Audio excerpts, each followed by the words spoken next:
Happy morning, students. Today now we are going to talk about this lesson, intellectual awakening and socio-political changes.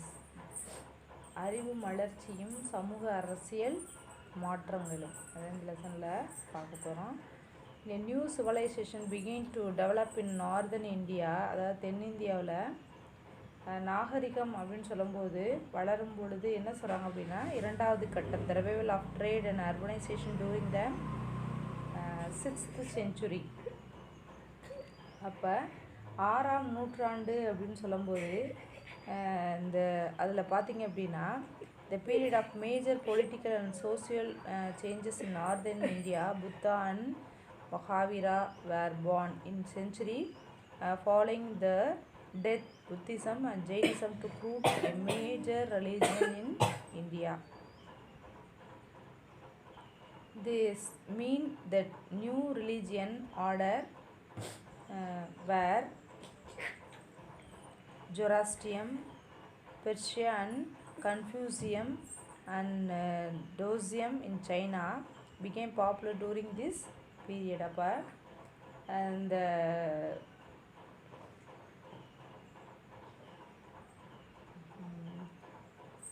இந்த என்ன சொல்கிறாங்க அப்படின்னா, இரும்பை அதன் தாதுவிலிருந்து பிரித்தெடுக்கக்கூடிய முறை, அதற்கு முன் செம்பு அதன் கலப்பு உலோகமான வெண்கலம் தான் பயன்படுத்தப்பட்டு வந்தது. அது ரெண்டுமே விலை உயர்ந்தவையாக இருந்தது.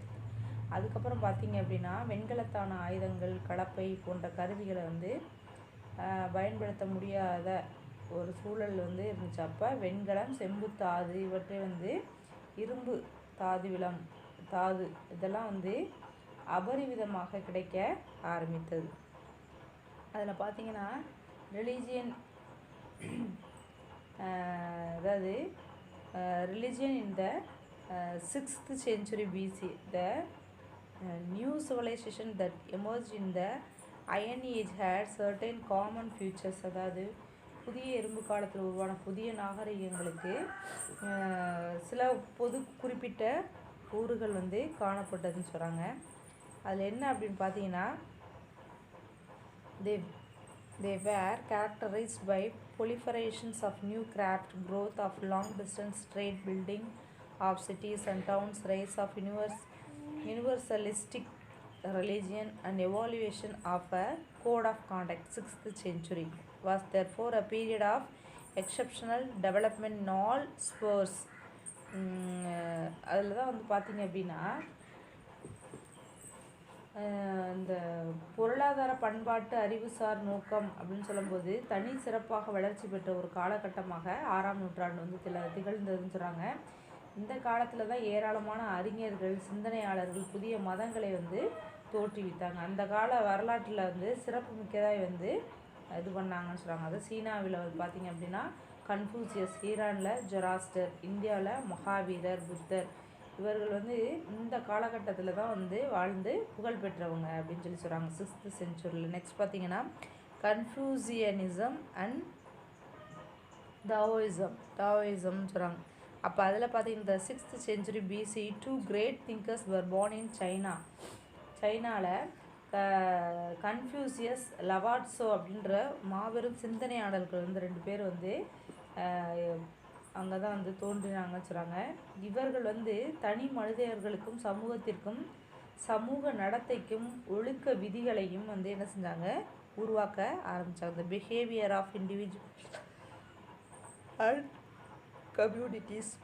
But after their death, temples were built in their memory and the philosophy they thought was developed into the religion known as the Confucianism and Taoism. Respectively, their books were held in great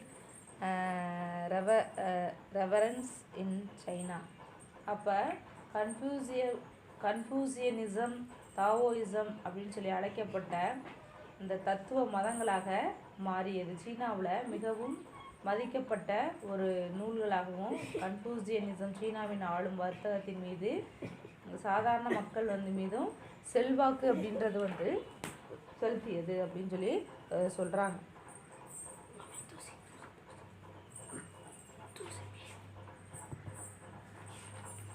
next பார்த்தோம் அப்படின்னா கன்ஃபூசியஸ்ன்னு சொல்லும்போது 1551 to 478 BC சொல்கிறாங்க. The Confucius was born in Shandong province of சைனாவில் இருக்கக்கூடிய சாங்டுங் அப்படின்ற மாகாணத்தில் இவர் பிறந்தார். இவர் பார்த்தீங்க அப்படின்னா studied history, poetry, philosophy and music.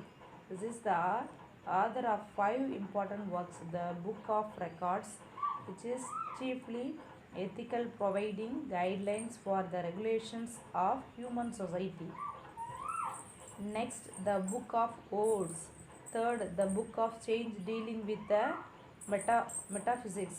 The fourth one, the Spring and Autumn Annals. Fifth one, the Book of History, narrating events and legends of early religions of China. அதாவது ஃபர்ஸ்ட் பார்த்திங்கன்னா ஆவண நூல் சொல்லும்போது மனித சமூகத்தை நெறிமுறைப்படுத்தக்கூடிய அறிவியல் கோட்பாடுகளை கூறு. செகண்ட் பார்த்திங்கன்னா இசைப்பாடல் நூல் ஒழுக்க நெறிமுறைகளை கூறு. தேர்டு பார்த்திங்கன்னா மாற்றம் குறித்த நூல் மெய்ப்பொருளியல் அப்படின்றத கூறுது. ஃபோர்த் ஒன் பார்த்திங்க அப்படின்னா ஸ்ப்ரிங் அண்ட் ஆட்டமே, அதாவது இளவேனில் இலையுதிர் காலம் அரசியல் நெறிமுறைகளை பற்றி கூறுது. The last one history of narrating, வரலாற்று நூல் சீனாவினுடைய பண்டைய மதங்கள் பற்றிய நிகழ்வுகளையும் புராண கதைகளையும் கூறுகிறது அப்படின்னு சொல்கிறாங்க. அதே மட்டும் இல்லாமல் கன்ஃபியூசியஸினுடைய 5 cardinal principle of Confucius ethics அப்படின்னு சொல்லும்போது, முக்கிய கொள்கைகள் அப்படின்னு சொல்லும்போது ஹுமானிஸ், அதாவது மனித தன்மை, ரைட் தாட்னஸ், அதாவது நேர்மை, ப்ராப்பர்ட்டி, அதாவது நன்னடத்தை. ஃபோர்த் ஒன் பார்த்திங்கன்னா விஸ்டம், அதாவது மெய்யறிவு, ட்ரஸ்ட்வர்த்தினஸ், அதாவது நம்பகத்தன்மை. இது 5 முக்கிய கொள்கையாக கொண்டிருக்காரு அப்படின்னு சொல்கிறாங்க. நெக்ஸ்ட் பார்த்தோம் அப்படின்னா டாவோயிசம், அதாவது கன்ஃபூசியஸ்க்கு அடுத்து பார்த்திங்க அப்படின்னா டாவோயிசம் சொல்கிறாங்க. இது பார்த்திங்க அப்படின்னா கன்ஃபூசிய காலகட்டத்திற்கு முந்தைய தத்துவ ஞானிகளில் தலை சிறந்தவர் யார் அப்படின்னா லாவாட்சா. த கிரேட்டஸ்ட் ஆஃப் பேர் கன்ஃபூசியன் philosophers was 53 years older than Confucius. அதாவது கன்ஃபூசியஸை விட 53 வயது மூத்தவர் லாவோட்சே 604 பிறந்தார். அந்த காலகட்டத்து அரசியல்வாதிகளுடைய முறைகேடுகள், ஊழல் இவற்றையெல்லாம் வெறுத்து அவர் நாட்டை விட்டு வெளியேறி ஒரு உறைவிடத்தில் அமைதியாக வாழ்ந்தார். அது மட்டும் இல்லாமல் 5000 words, அதாவது running into 5000 words, he then disappeared from the place and no one know where he died. His book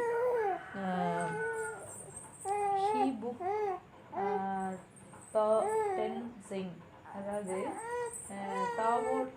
தாவோட்டே singing அப்படின்ற ஒரு நூல் அவருடைய வாழ்க்கைக்கான வழிகாட்டியாக செயல்பட்டுருக்குன்னு சொல்கிறாங்க. டீச்சிங் ஆஃப் லாவோட்சா, அவருடைய போதனைகள் என்னென்ன அப்படின்னு பார்த்தோம் அப்படின்னா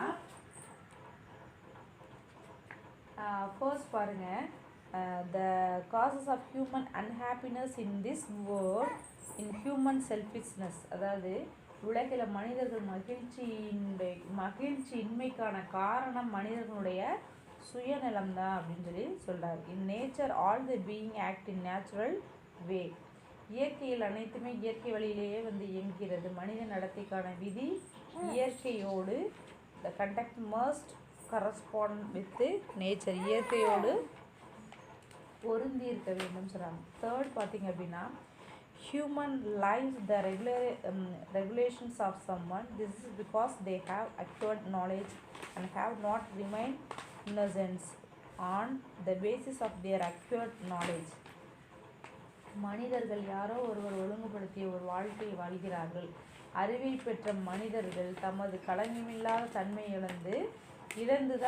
இழப்பது தான் இதற்கு முக்கிய காரணம் அப்படின்னு சொல்கிறாங்க. நெக்ஸ்ட் பார்த்தீங்கன்னா ஜொராஸ்ட்ரியன், அதாவது கன்ஃபூசியஸ், அதுக்கு தாவோயிசம், அதுக்கப்புறம் பார்த்திங்கன்னா Zoroastrianism.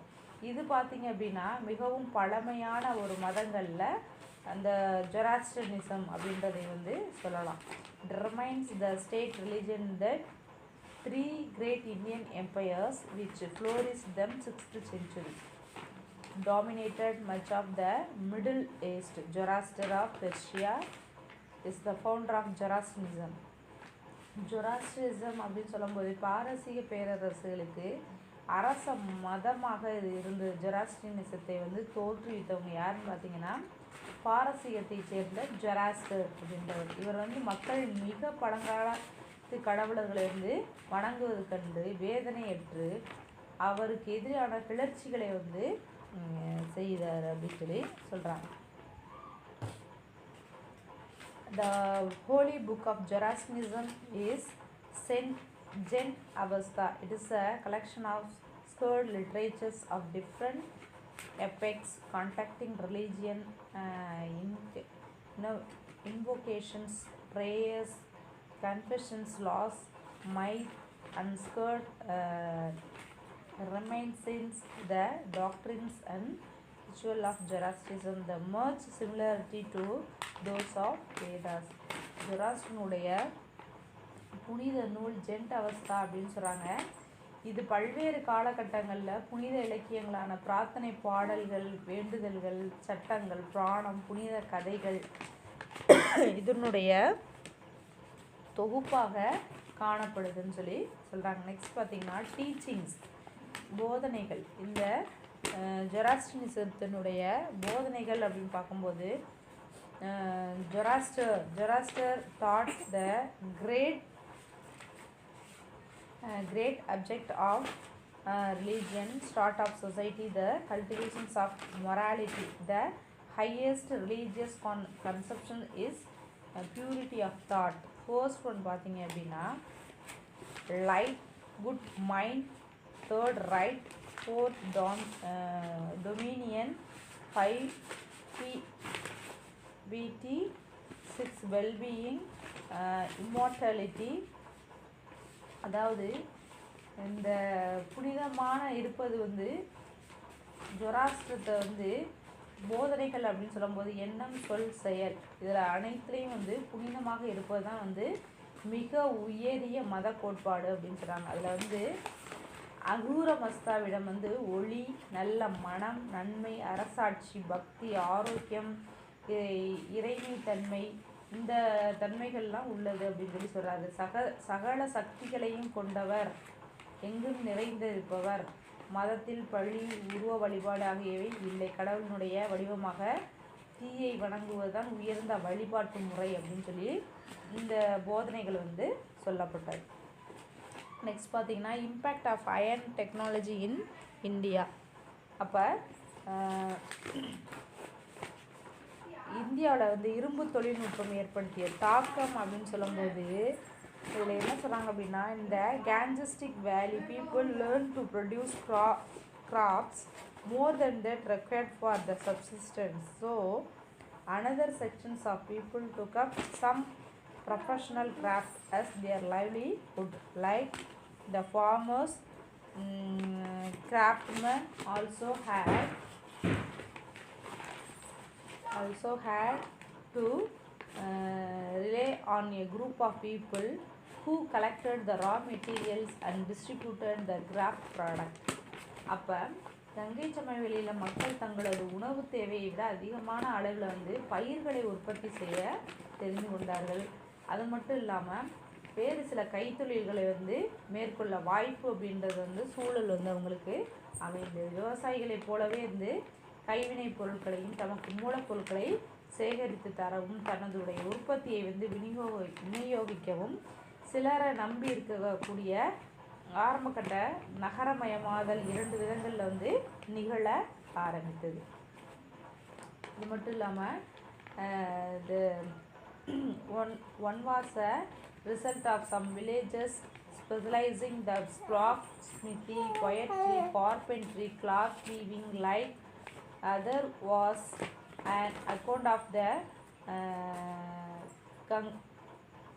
congregations of specialized craftsmen, village close to where their raw materials were available and where market were present. அதாவது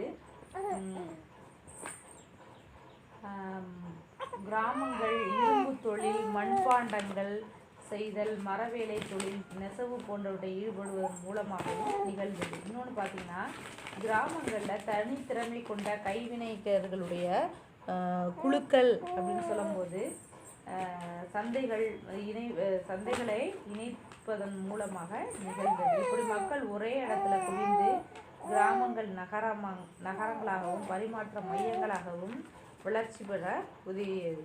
வைசாலி, சரஸ்வதி, ராஜகிரகம், கௌசாம்பி, காசி, இந்த சிந்து கங்கை சமவெளிகளில் பார்த்திங்க அப்படின்னா were some significant commercial centers of the Gangestic Plain.